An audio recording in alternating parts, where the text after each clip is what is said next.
mapapansin natin parami ng parami ang mga magulang na hindi gaanong umaakto bilang magulang at sinusubukang maging higit na parang kaibigan sa kanilang mga anak.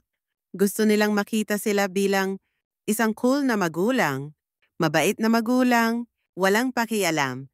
Nararamdaman mo, ito ay mali na ginagawa ng maraming magulang, ang pagiging kaibigan sa mga anak kung saan hindi mo kailangang ikaw ang in charge or magdisiplina sa kanila kapag nakagawa sila ng mali ay kung saan nagsisimula ang maraming issue.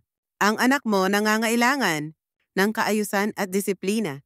Ito ay magtuturo sa kanila ng paggalang, responsibilidad at nakakatulong sa kanila harapin ang mga hamon na hatid ng buhay. Ang mga anak kailangan ng guidance, direction, at kailangan matuto rumespeto sa iba. Ang paraan gawin ito ay pagkakaroon ng isang tao sa kanilang buhay na isang authority figure, isang tao para sa kanila. Para tingalain, hindi bilang kaibigan, ngunit isang magulang.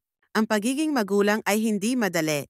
Mahirap marinig kapag sinabi sa'yo ng iyong anak, ikaw ang pinakamasamang magulang. Ayaw ko sa'yo. Or ang magulang ng kaibigan ko, mas mabuting magulang kaysa sa iyo. Hindi natin gusto marinig ang mga salitang ito. Kung naririnig mo sa anak mo, ang mga pananalitang ito, dapat may ginagawa kang tama.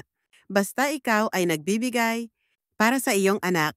Pagpapakain sa kanila, pagiging consistent sa mga rules sa bahay, at disiplinahin sila.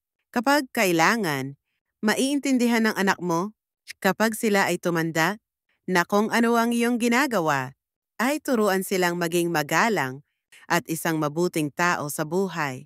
Thank you for watching. Please subscribe.